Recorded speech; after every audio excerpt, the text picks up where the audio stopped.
In lieu of what happened with the Florida game and what all has happened this season, what does all this mean for the South Carolina football program moving forward? Our Locked On Gamecocks, your daily podcast on the South Carolina Gamecocks, part of the Locked On Podcast Network, your team every day.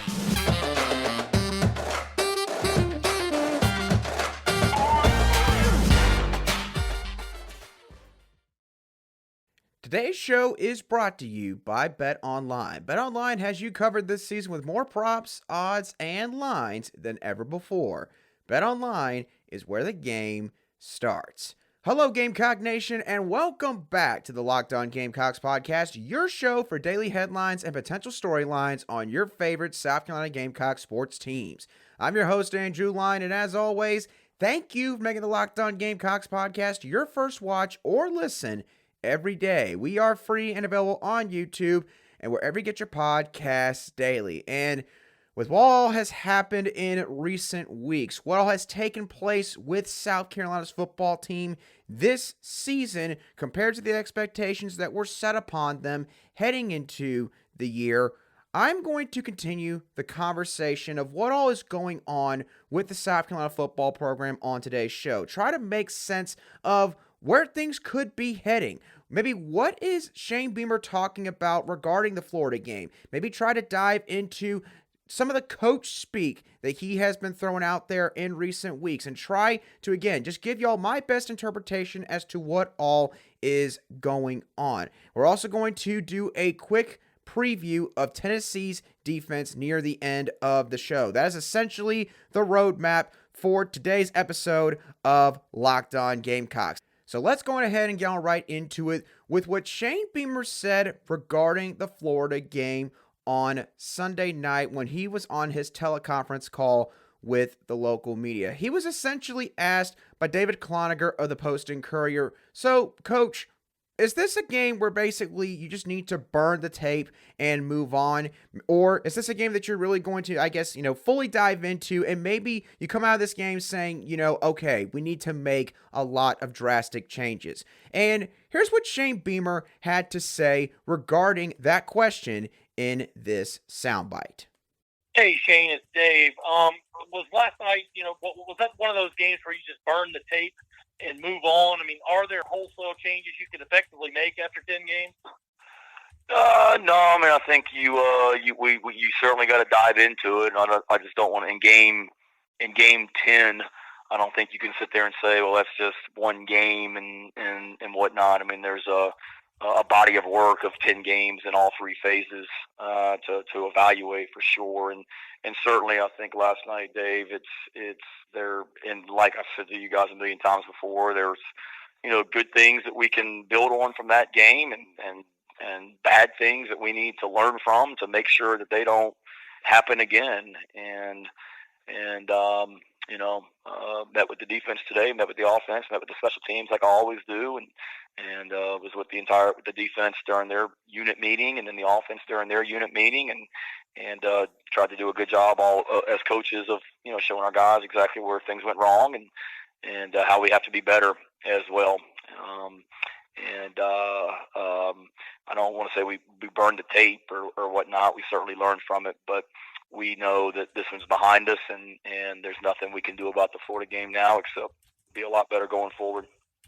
All right, so that was what Coach Beamer had to say regarding the Florida game, and there's a couple of things that we do need to take note of here. Now, obviously, I know some of y'all are probably sitting there and going, Andrew, the last minute and 10 seconds of that soundbite honestly was not needed because, once again, it was a bunch of rehashed coach speak. And I would agree with you on that point, but I want you to hold on to that because I'm going to try to explain why that has been the case with maybe some of these answers that Coach Beamer has given in just a couple of moments. But first, there's one really important part of this answer that all of you should take away. If you listen to this soundbite closely, he said, quote, in game 10, I don't think you can sit there and say, well, that's just one game. There's a body of work of 10 games in all three phases to evaluate. And obviously, he segues into some coach speak at the latter part of that quote. But what he means when he says this is Coach Beamer essentially is acknowledging that, hey, look, at this point in the season, we're 10 games now into this thing with this group of guys in a scheme now that is in its second season. So because of all that, if you're having issues this far into the year, you can't point to this game as a one-game outlier. That is essentially what Coach Beamer said in a nutshell, but of course, him being the head coach, him not wanting to throw his assistants under the bus, which again, we'll dive into more later on the show, is the reason why he's going to window dress an answer like that. He's not going to come out here, y'all, and just say, yeah, I think the offensive coordinator needs to do a much better job, or I think this specific position coach has done an absolutely terrible job. And if he doesn't do better these next 2 games, then he can go ahead and walk himself out the door with all of his stuff. He's not going to say anything like that on these teleconference calls. Now, again, he did follow up this quote that I just mentioned with a bunch of coach speak about, how the team needs to get better, they need to play better, they need to coach better. I'm sure all of you now at this point can memorize a few of the things that he has said. Now, some of y'all are wondering, why does he keep doing this? Why is it that he's doing this every single week? And I know that some fans are taking this as a slap in the face, like, they don't actually see the forest for the trees with everything. And I can somewhat sympathize with that, but I want to explain something to y'all. When Coach Beamer was growing up, he, of course, is the son of a College Football Hall of Fame coach in Frank Beamer. And what's the thing that Frank Beamer is known for in his time at Virginia Tech? Well, obviously, he's known for Beamer ball first and foremost. Another thing that he was known for was the coaching stability. I mean, think about this. He had some assistants on his staff that were there with him throughout basically the entirety of his coaching career at Virginia Tech. That is coaching stability in terms of a staff that is just completely unforeseen now in college football. And so what I think Coach Beamer has tried to do, the reason why maybe he's held on to some of these guys longer than a lot of the fans think he should have, is he wants to try to replicate this. Because again, these days, it's something that, quite honestly, you just don't see it really anywhere. There's so much turnover now with these coaching staffs. So Coach Beamer wants a staff and an environment that is family oriented. It allows you to build your position unit in your vision, what you envision it being, and he's going to allot you a couple of seasons of basically slack or patience, so to speak, to give you that opportunity. So again, this explains why he doesn't want to throw coaches under the bus, because he strongly believes in having those relationships with his assistants. So again, I know that a contingent of the fan base wants him to just call it like it is, maybe with some of these guys when he is talking to the media. He's not going to do that. He's going to do that behind closed doors. He's going to do it when he feels the time is right. And I should say, if this is Shane's entire thought process, because admittedly, this is just a shot in the dark here, in terms of my hypothesis with how he's gone about this whole thing. But if this is his thought process, then it is admirable. And no one is going to argue against that. But of course, college football is much different than it was when Frank Beamer started out at Virginia Tech. And I know that's something that probably a lot of you would say when you hear this on today's show. But again, just wanted to run through that quote just to sort of give the fans an idea of, Shane Beamer understands. Again, he acknowledges there are problems. And he's giving little tidbits that let the fan base know about that in these teleconference calls, in these press conferences. But you just got to dive through all the coach speak sometimes in order to find these little nuggets. So wanted to point that out to all of you. Now, I want to ask y'all a question real quick. What is the one thing that has frustrated you the most about this season with South Carolina's football team? Now, I want you to hold on to that thought for just a couple moments, because everyone wants a good home security system. But, obviously, people have been stretched thin in terms of their finances this year because of inflation, for example. And maybe for others, it would just be a really big hassle for you with how busy you are right now, so you've been putting it off. Well, if that explains you to a T, I want you to hear me out for a second. Right now, you all the Locked On Gamecocks audience can order the #1 rated Simply Safe home security system for 50% off. This is their biggest offer of the year. And what I love about Simply Safe is the 24/7 monitoring agents the company utilizes, which in an emergency is used to find critical evidence and discover whether or not there's a credible threat. This allows for an adequate response time from the local authorities. And by the way, this monitoring service costs less than $1 a day, which is less than one of SimpliSafe's biggest competitors in the market in ADT security systems. So, don't miss your chance to save big on the only security system that I would recommend. Get 50% off any new SimpliSafe system at simplysafe.com/lockedoncollege today. Again, this is their biggest discount of the year, so you don't want to miss out. That's simplysafe.com/lockedoncollege. There's no safe like SimpliSafe.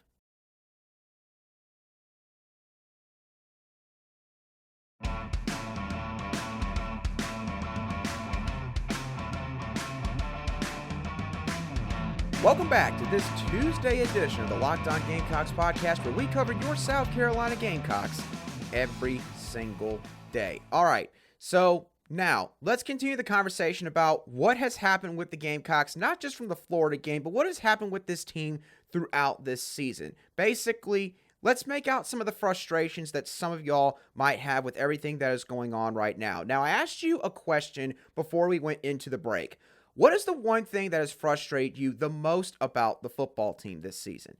And I'm going to go over a couple of different things that I feel like would potentially be an answer that you might have thrown out there. Let's see if it matches.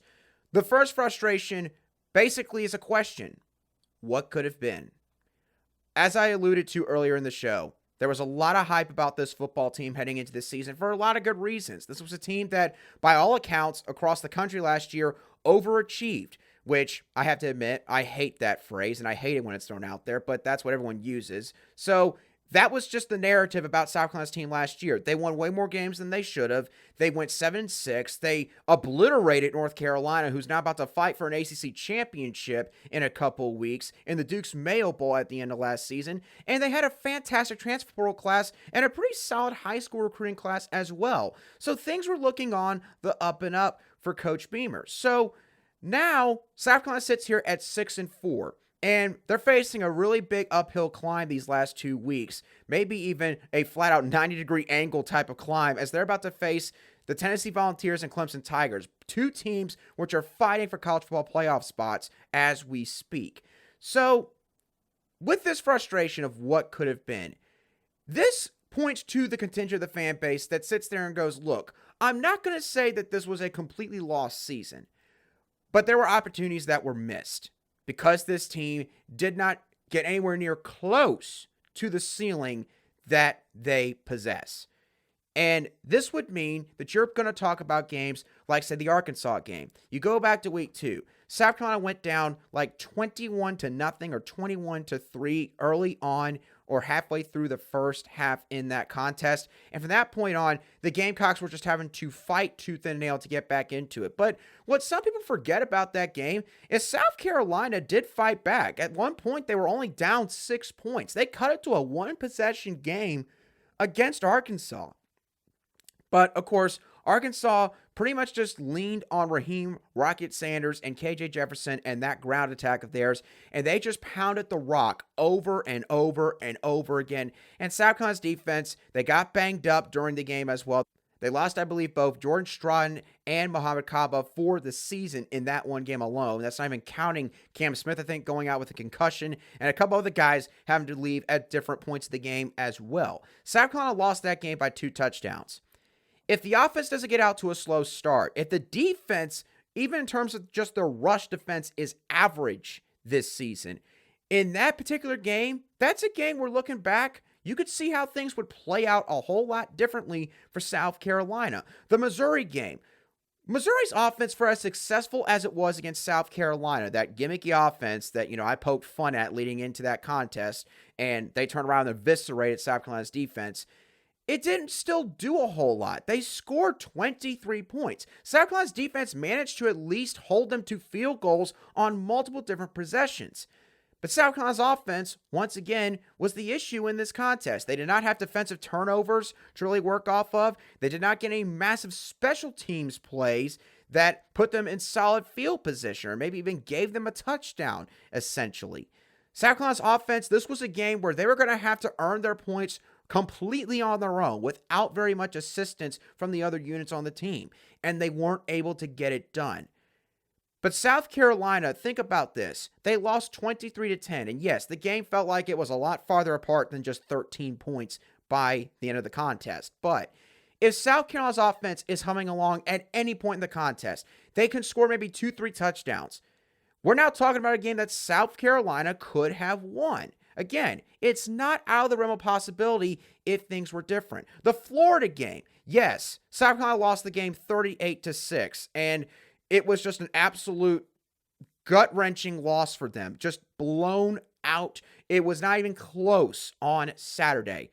Everyone can acknowledge that. But again, if South Carolina had even just an average rush defense that has fixed some of the problems that occurred last year that have now certainly carried over into this season, and if the offense, with all the talent they have, was just able to put together a few drives, I'm not going to say South Carolina could have won the game, but at least it could have been much more interesting. So those are the big games right there where you talk about what could have been for this team this season. Another thing, some people are worried about this turning into a repeat of the Muschamp era at South Carolina. And there's a few reasons why some people do think this. Again, I'm not saying this, but I think there are some fans out there that do feel this way secretly. And I want to address all of that and the reasons why. The offensive coordinator being held for 2 seasons at the beginning of the head coach's tenure, and it hasn't worked out. It happened with Kurt Roper and Will Muschamp. Now it seems like it's deja vu all over again with Marcus Satterfield and Shane Beamer. The head coach conveying a somewhat defensive mood when being asked about the constant lackluster performances in certain facets of the team. Great start to the tenure. Then in the second season, there were obvious deficiencies, but they were masked up by other areas of the football team. And the cracks in the armor, in the proverbial armor, so to speak, really start to show by season number 3. That is how people start to worry about this thing turning into basically a rerun of what happened under Will Muschamp for South Carolina. Now, here's what I will say. I don't think that in terms of this particular question, fans need to worry about that. Because here's the thing. With everything that Shane Beamer has done so far during his time in Columbia, there's only one area that I think that he really needs to make a lot of adjustments, make a lot of changes, where he needs to fix things up. And that is the coaching staff. I'll just say this. Marcus Satterfield, again, I don't think there's really a whole lot of question at this point. He is probably going to be looking elsewhere after this season. You could probably say the same thing about a couple of other coaches as well. I'll leave it up to y'all to figure out who those coaches are. But the point is, you take out that compared to the recruiting from an overall standpoint, not every position, but an overall standpoint, and you look at the culture Coach Beamer has built and the interaction he has had with the fan base up to this point, the coaching staff is really the only area that needs fixing right now. Coach Beamer has been doing really solid in every other facet of the program. And obviously, assistant coaches are a very important part of the football program. But my point is, it's not as bad as maybe things look right now in this regard. Now, him being defensive at press conferences, I would defend Coach Beamer a little bit here, and that's me speaking as a media member, because look, of course, he's not happy with what all has been going on with the football team in certain games this year. And, this could be his way of acknowledging that things aren't going well right now, that he understands the frustrations of the fans and, why certain media members are asking certain questions regarding all of the struggles that they are having. And when it's brought up time and time again, it's just human nature that you're going to get a little bit annoyed at some point with all of those questions. So, and we don't take it personally when he does get a little bit maybe defensive with some of his answers. But my thing is, don't interpret too much into that. And then regarding being a little bit concerned about this whole thing playing out like it did for Will Muschamp, in terms of all of that, I do think it is important to remember Shane Beamer is still learning how to be a head coach. This is his first ever head coaching job. It is in the SEC conference. He was never, I think, anything beyond a special teams coordinator or co-special teams coordinator at all the football programs he had been at prior to South Carolina. Now he's overseeing an entire operation. He's now operating in an era where you have NIL that you got to think about. You got the transfer portal you got to think about. You're recruiting 4, 5, 6 years down the road these days compared to what you did in years past. There's so much more on a head coach's plate now than ever before. And it's his first time going through all of this. So, and yes, it is his second season, but there are still certain things where he's just still trying to figure out what he's going to be as a football coach. So it's not fair to assume right now that he's going to handle things exactly how Muschamp did every time he was met with some obvious obstacles when he was at South Carolina. So overall, I think it is far too early to say that this entire thing is going to end up being a repeat of the Will Muschamp tenure. In terms of a culture, that is certainly not going to be the case from the looks of it. But the coaching staff portion of this program is an area where Coach Beamer is going to have to show people that he can make the changes that are necessary when it is clear and obvious that they need to be made. Now, in just a few moments, we're going to start our preview of South Carolina's upcoming opponent in the Tennessee Volunteers, talking about their defense in terms of their play calling and how some of their personnel executes, who are some of the players to watch on that side of the ball. BetOnline's opening lines for South Carolina and Tennessee, by the way, have South Carolina as a 22-point underdog according to the spread, and the over-under is set at 66.5 points. So they have this looking like a blowout in favor of the Volunteers. And if you're interested in looking into more betting lines just beyond South Carolina's football games, BetOnline is your number one source for betting football and the start of the new basketball season. You can find all the latest player developments, team matchups, news, and analysis on every game you can find. They're your continued source for all of your sport wagering information with live betting and up-to-the-minute score updates for every sport out there. They're the fastest and easiest way to check in on all of your favorite games and events, including MMA, boxing, and golf. So head on over to BetOnline on your personal computer or use your mobile device to learn more about the trends and action, because BetOnline is where the game starts.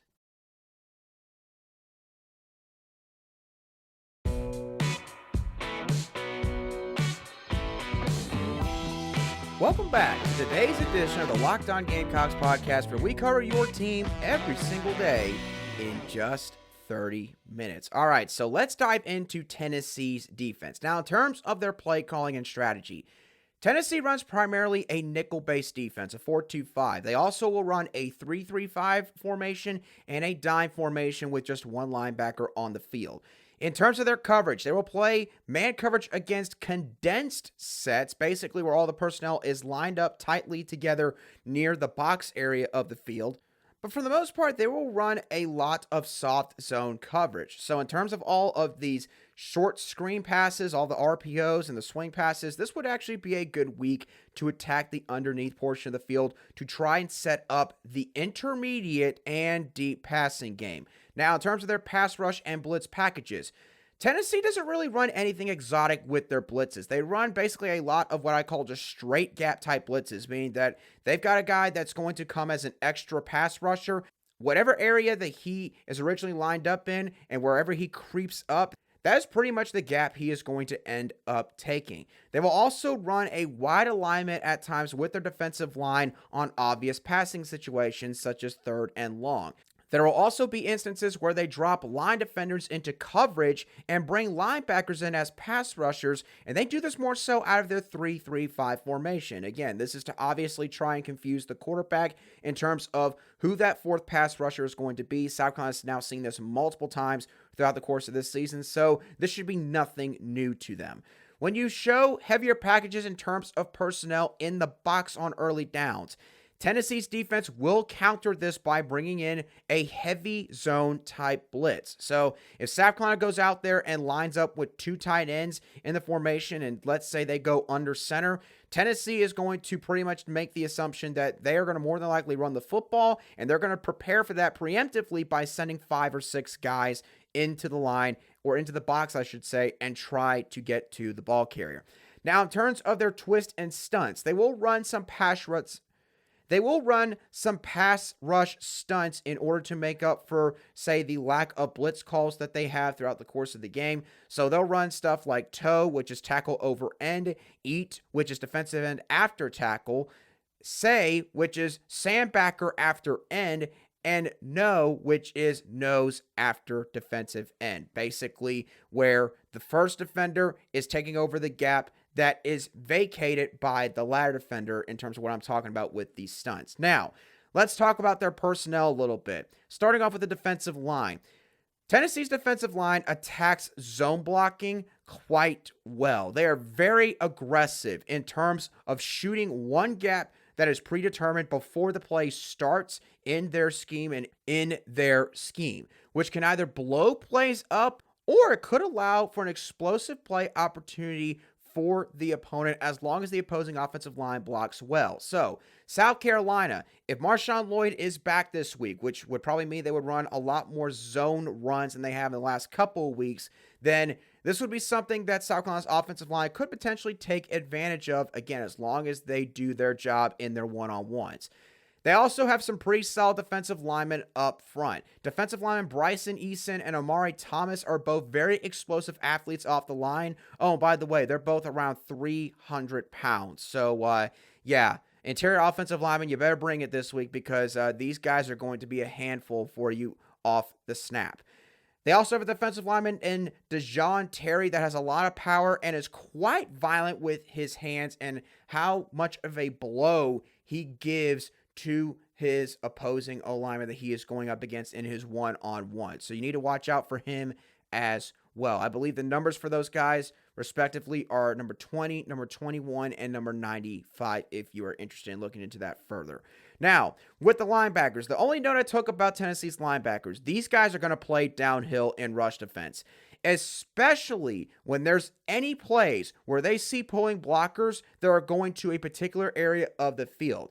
This is very important in terms of South Carolina's running game because, again, assuming that Marshawn Lloyd is back this week, and, you don't know with this deep thigh bruise based on how things have gone, whether or not he could be back. But assuming he is back, and assuming South Carolina runs a lot more power and counter because of it, this would be something that South Carolina's offensive line would have to watch for in terms of Tennessee's linebackers. These guys are not going to sit around and wait for you to go around the edge and then run up to you and try to engage you. They're going to try to blow it up right from the rip. They're going to run straight to the area where they know that you are pulling towards and basically just try to make a complete and total mess for the opposing running back to have to deal with in terms of, okay, do I need to cut back inside or should I try to bounce this outside even further, which gives maybe some of the defensive backs for Tennessee more of an opportunity to make a play in open space. That is what their philosophy is with attacking pull blockers from their opponent.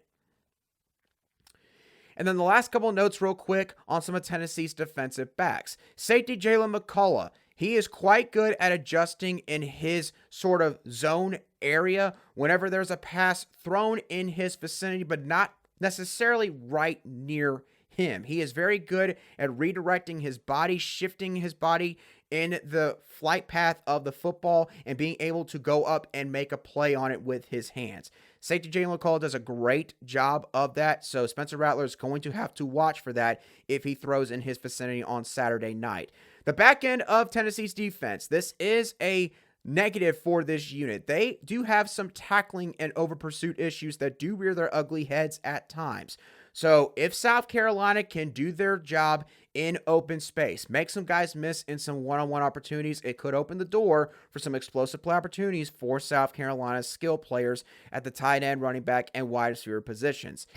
And then lastly, defensive back Trevon Flowers. He's a bit of a mixed bag in terms of his rush defense compared to his coverage ability. In terms of his rush defense, Trevon Flowers can sometimes be a little bit wonky in terms of reading who actually has the ball. He can sometimes actually think that the quarterback's got the ball and it's actually the running back. So essentially, probably things like option are some plays where he could get a little bit confused. Maybe zone blocking as well because he can't completely see what all is going on right in front of him if he is lined up sort of shaded behind the second level defenders in that linebacker unit. However, Trevon Flowers is pretty decent in zone coverage. So got to be careful with him as well when you throw the ball in his area. So all in all, Tennessee is going to be very aggressive up front in terms of how they're going to play. They're going to try to basically just blow things up in the box area.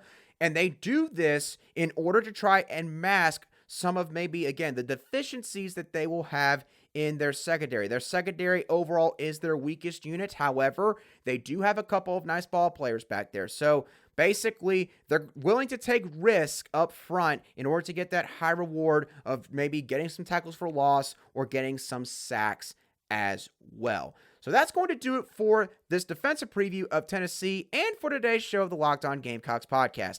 I hope that y'all thoroughly enjoyed today's show. What are your overall thoughts on what Shane Beamer had to say regarding the Florida loss on Sunday night with his teleconference call? What did you make of his comments?